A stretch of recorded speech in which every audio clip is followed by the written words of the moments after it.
Exercise 3.3 में जो भी फार्मूला और डिफिनेशन यूज होने वाला है उसको पहले बता देते हैं, तब आगे वाला वीडियो में एक्सरसाइज 3.3 के प्रश्न को हल करेंगे। तो देखिए क्या है पहले, तो देखिए पहला है आव्यूह का परिवर्त यानी कि ट्रांसपोज ऑफ ए मैट्रिक्स। तो देखिए जी सबसे पहले इसका डिफिनेशन समझिए कि है क्या। आव्यूह ए के पंक्तियों तथा स्तंभों का परस्पर बदलने से प्राप्त आव्यूह को ए का परिवर्त कहते हैं या आव्यूह का परिवर्त कहते हैं, यानी कि ट्रांसपोज कहते हैं। तो समझिए कि बदलते क्या है, स्तंभ हो यानी कि रो को कॉलम में या कॉलम को रो में बदलने की प्रक्रिया को ही क्या कहते हैं जी, ट्रांसपोज ऑफ मैट्रिक्स। तो देखिए कैसे चेंज करते हैं। तो देखिए वो आव्यूह है, इसका रो कै गो है, तो पहला रो दूसरा रो यानी कि 2 गो रो है और कॉलम कितना है 3 गो है। तो इसका ऑर्डर हम लिखेंगे तो ऑर्डर ऐसे हो जाएगा कि 2 रो है और 3 कॉलम है। तो इसको हम परिवर्त कैसे करेंगे, तो रो को कॉलम में बदल देंगे या कॉलम को रो में बदल देंगे। तो चलिए उससे बदलते हैं। तो आव्यूह के परिवर्त को ए डैश से सूचित किया जाता है। तो ए डैश बराबर ऐसे आप लिख सकते हैं, देखिए ए पहला रो, ये पहला कॉलम में से बदल जाएगा। इसे देखिए रो है से कॉलम में हो जाएगा, यानी कि पहले से पड़ा था अब हो जाएगा ये खड़ा। ये आपको ऐसे हो जाएगा जी कि 3√3 0। देखिए पहले से रो था बदल गया कॉलम में, इसको भी उसी करिए बदलिए से रो से कॉलम। तो 5 1 - 1/5। तो देखिए कैसे चेंज किए, रो से कॉलम इसे बदल दिए रो से कॉलम। तो अब ऑर्डर क्या लिख सकते हैं जी, तो अब देखिए रो हो गया 3 गो और कॉलम कितना हो गया 2 गो। तो देखिए पलटने से पहले 2 × 3 था, पलट दी तो 3 × 2 हो गया। यानी कि डिफिनेशन यही कहता है कि पंक्ति तथा स्तंभों को परस्पर बदलने से प्राप्त आव्यूह को ही आव्यूह का परिवर्त कहते हैं। रो को बदल देते हैं इसे कॉलम में, तो ही हो गया परिवर्त यानी कि ए डैश हो गया। इसे हम क्या से सूचित करते हैं जी, तो इसे ए डैश या ए के पावर टी से लगभग है, टी से ट्रांसपोज होगा, ए टी से सूचित किया जाता है।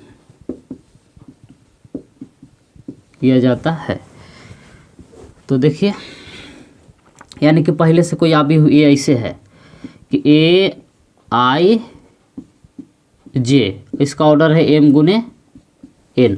कोई मैट्रिक्स ऐसे है कि आई होता है रो और जे होता है कॉलम, इस रूप में है m × n।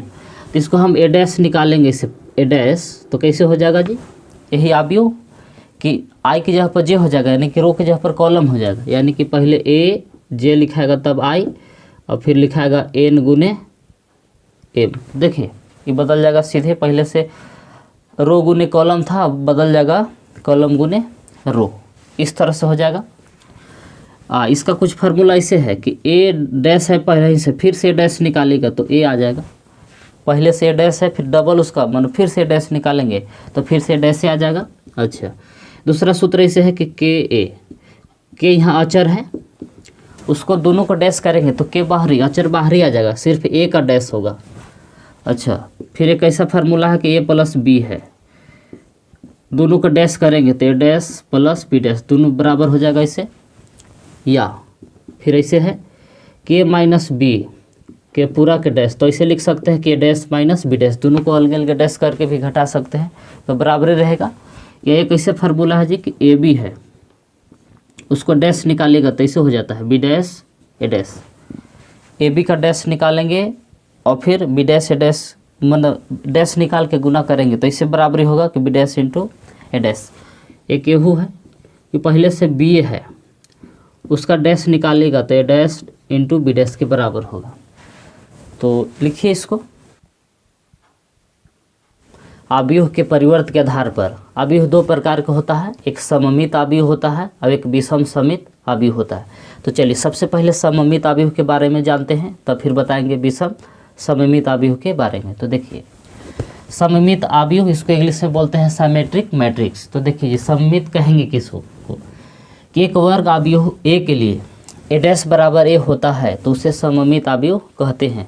यदि एक आव्यूह ए का उसका परिवर्त निकालेंगे और पहले दिए हुए आव्यूह के बराबर हो जाएगा, पहले के जैसा रहेगा, तो उसको कहेंगे कि यह सममित आव्यूह है। तो देखिए ये यहाँ आव्यूह कोई दिया हुआ है, ए बराबर इससे है आव्यूह है एक, इसका हम परिवर्त निकाल रहे हैं, ए डैश निकाल रहे हैं। तो चलिए इसका ए डैश निकालते हैं। तो ए डैश कैसे निकालते हैं? तो रो से कॉलम, इसको रो से कॉलम ऐसे कर रहे हैं, इसे करिए। तो √3 2 3 रो को कॉलम बदल दी है। अब दूसरा का रो को फिर कॉलम बदल रहे हैं, इससे बदलिए इसे। तो 2 - 1.5 -1, फिर इसको भी इसे बदल रहे हैं, इसे रो से कॉलम में से, इसे देखिए बदल रहे हैं हम इसे। तो 3 - 1 1। तो देखिए ये पहला रो के पहला कॉलम में, दूसरा का रो को दूसरा कॉलम में, तीसरा रो को तीसरा कॉलम में, अब बदल दिए। अब बदलने के बाद देखिए तो सेम परिवर्त भी निकाल दिए, जिसे था वैसे दिख रहा है, √3 2 3, यानी कि इसका परिवर्त भी निकाले तो पहले के जैसा है, यानी कि कोई हमें चेंजिंग नहीं आया। तो क्या है जी? तो ए डैश बराबर, ए डैश जो निकाले तो ए के बराबर आ गया, यानी कि इसको ए कह सकते हैं। तो ये क्या हो गया जी? यदि एक वर्ग अवयव ए के लिए ए डैश बराबर ए हो तो उसे क्या कहते हैं? सममित अवयव कहते हैं। अब एक होता है विषम सममित अवयव, सेम ऐसी होगा, थोड़ा सा उसमें चेंजिंग होगा। तो दूसरा हच में क्या लिख सकते हैं जी? तो विषम सममित अवयव, उसका इंग्लिश होता है स्क्यू सिमेट्रिक मैट्रिक्स। विषम सममित अवयव यानी कि स्क्यू सिमेट्रिक मैट्रिक्स। तो इसका डेफिनेशन ऐसी होगा कि एक वर्ग अवयव ए के लिए ए डैश बराबर -a होता है तो उसे कहते हैं विषम सममित अवयव। तो इसको ऐसे लिखेंगे कि एक वर्ग अवयव ए के लिए ए डैश बराबर -a होता है तो उसे विषम सममित अवयव कहते हैं। तो विषम सममित में क्या होता है जी? तो ए डैश जो होता है -a के बराबर होता है। तो सबसे पहले दोनों का डेफिनेशन लिखिए, तब हम आगे विषम सममित अवयव के उदाहरण बता रहे हैं। तो लिखिए इसको। तो देखिए अब विषम सममित अवयव के उदाहरण। तो देखिए जी, यह ए बराबर हम कोई अवयव है को ले लिए हैं। ए बराबर क्या है? तो 0 - ए -f e 0 -g f g 0 है। अब इसका हम परिवर्त निकाल के देख रहे हैं कि क्या आता है। तो इसका परिवर्त निकालते हैं, ए डैश निकालते हैं। तो रो से कॉलम इसको बदल रहे हैं, रो से कॉलम। तो इसे हो लिखा जाएगा कि 0 e f, ये पहला रो को पहला कॉलम में बदल दिए। दूसरा का रो, इसको देखिए, इसको ऐसे करेंगे तो -e 0 g, दूसरा का रो को भी ऐसे कॉलम में बदल दिए। अब इसको तीसरा का रो को तीसरा का कॉलम में बदलिए ऐसे। तो -f -g 0। तो देखिए अब थोड़ा सा चेंजिंग आ रहा है, पहले से प्लस ही था माइनस ही आ गया है, पहले से f था अब -f, जी है लेकिन प्लस के जगह पर क्या हो गया? माइनस हो गया, थोड़ा सा दिक्कत है। तो अब इसमें हम माइनस कॉमन करेंगे, तो ए डैश बराबर माइनस कॉमन करेंगे। तो देखिए 0 से तो कोई चिन्ह फर्क पड़े वाला नहीं है, माइनस कॉमन करेंगे, जो माइनस से प्लस हो जाएगा e, जो माइनस से प्लस, और जो प्लस से हो जाएगा माइनस। तो -e -f 0, g प्लस था तो हो गया माइनस, जी यहाँ माइनस तो हो गया प्लस 0। तो देखिए माइनस जब हम कॉमन किए तो ए जिसका मिल गया कि 0 e f -e 0 g -f -g 0, minus common किए तब ऐसे बराबर आ गया, यानी कि ए डैश बराबर माइनस। इसके जगह पर हम क्या लिख सकते हैं? इसके जगह पर ए लिख सकते हैं, तो इसके जगह पर लिख दी ए। तो देखिए विषम सममित अवयव में क्या होता है जी कि ए डैश जो है कि -a के बराबर होता है, इसीलिए इसको कहा जाता है विषम सममित अवयव। अब देखिए कि ये तो पीछे आप लोग समझ गए कि ए डैश बराबर ए, ये क्या होता है जी? तो सममित अवयव होता है, ये हो जाता है सममित अवयव। और फिर यदि ए डैश बराबर आ गया -a तो इसको बोला जाता है कि विषम सममित अवयव है, विषम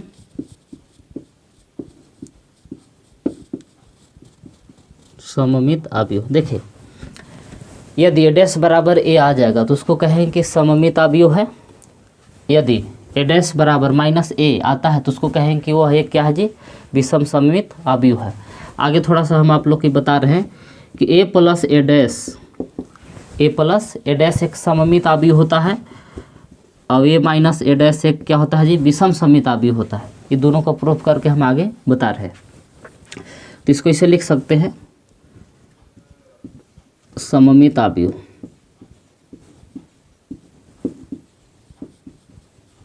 अवयव ये होता है एक विषम सममित अवयव।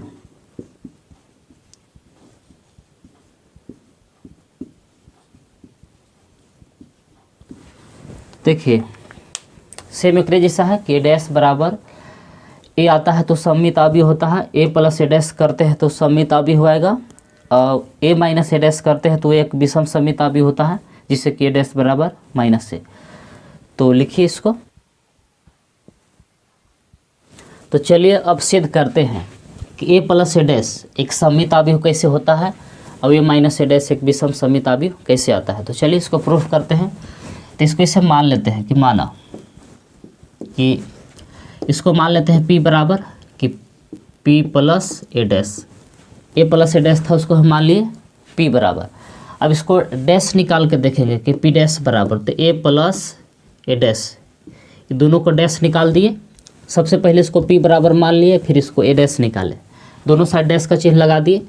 अब पीछे हम आप लोग को बताया है कि इसे होता है कि ए प्लस बी का डैश करिएगा तो दोनों पर डैश चला जाता है, ए पर भी डैश प्लस बी पर, यानी कि जो बाहरी वाला डैश है दोनों पर कर सकते हैं। तो इसे P डैश बराबर ए पर डैश और ए पर डैश पहले से है तो फिर से डैश आ जाएगा। और यही फार्मूला हम आप लोग को बताया है कि ए पर डैश और फिर डबल डैश करिएगा तो ए आ जाता है, यानी कि P डैश बराबर A dash plus double A dash को हम क्या लिख सकते हैं ए। तो इसको सीधा करेंगे तो पहले लिखेंगे ए तब लिखेंगे ए डैश। अब देखिए तो ए डैश निकाले तो जैसे थे वैसे रह गया जी, फिर से वही वाला आ गया कि ए प्लस ए डैश, तो इसके जगह पर हम लिख सकते हैं P। तो देखिए जब P डैश बराबर आता है P तो उसको कहते हैं कि क्या है, एक सममित अवयव है।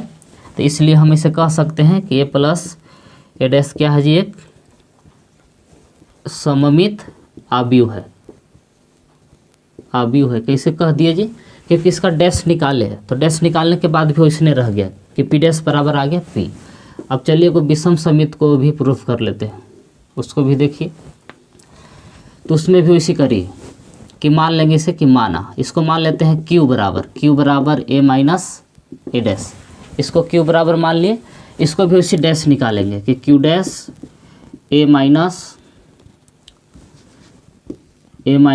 ए डैश का डैश, दोनों साइड हम डैश का चिन्ह लगा दिए। Q डैश बराबर डैश दोनों पर आएगा, इसे माइनस वाला भी सूत्र हम आप लोग के लिखवा दिए हैं पीछे, माइनस वाला के लिए भी फार्मूला होता है। क्या है इसे देखिए कि ए माइनस बी रहेगा डैश, तो बराबर इसे लिख सकते हैं कि डैश माइनस बी डैश।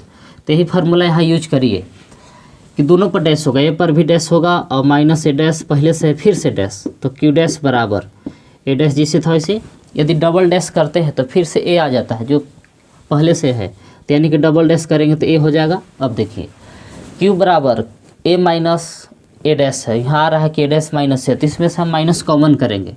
तो माइनस कॉमन करेंगे तो पहले आ जाएगा ए तब चला जाएगा ए डैश। अब माइनस कॉमन करने से क्या मिला से देखिए माइनस। अब इसके जगह पर हम क्या लिख सकते हैं जी कि ए माइनस ए डैश के जगह पर हम लिख सकते हैं Q, तो इसके जगह पर लिख दिए Q। तो ये हम आप लोग के पीछे बता दिए थे कि ए डैश बराबर आ गया माइनस ए, तो कहते हैं कि वो एक का है विषम सममित है। तो एक विषम सममित अवयव हो गया, तो इसे लिख सकते हैं कि इसलिए ए माइनस ए डैश से क्या होता है जी, विषम सममित अवयव होता है।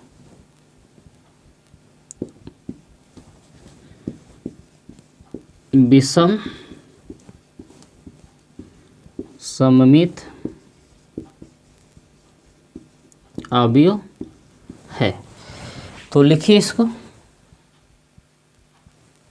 तो देखिए अब अगला सूत्र है कि किसी एक वर्ग अवयव को एक सममित अवयव या एक विषम सममित अवयव के योगफल के रूप में व्यक्त किया जा सकता है। तो देखिए एक्सरसाइज 3.3 के लिए लास्ट फार्मूला है।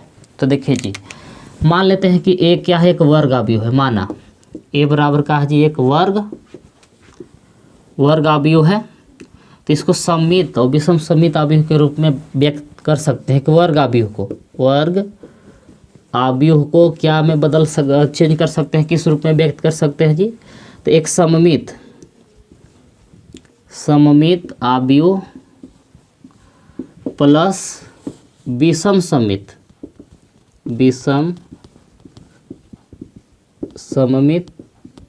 अवयव, यही कह रहा है कि एक वर्ग अवयव को एक सममित अवयव एक विषम सममित अवयव के एक फल के रूप में व्यक्त कर सकते हैं। तो इसको मान लेते हैं ए। अब देखिए सममित अवयव को बताए थे कि ए प्लस ए डैश सममित अवयव होता है, प्लस ए माइनस ए डैश एक क्या होता है जी, विषम सममित अवयव होता है। तो देखिए ए डैश काटिएगा तो कट जाएगा, ए 2 हो जाएगा। तो इसके लिए 1/2 से भागा देना होगा इसे, कि फिर 1/2। तो 1/2 ए प्लस ए डैश, फिर 1/2 ए माइनस ए डैश। अब देखिएगा इसको कैलकुलेशन करके तो ही वो लाएगा।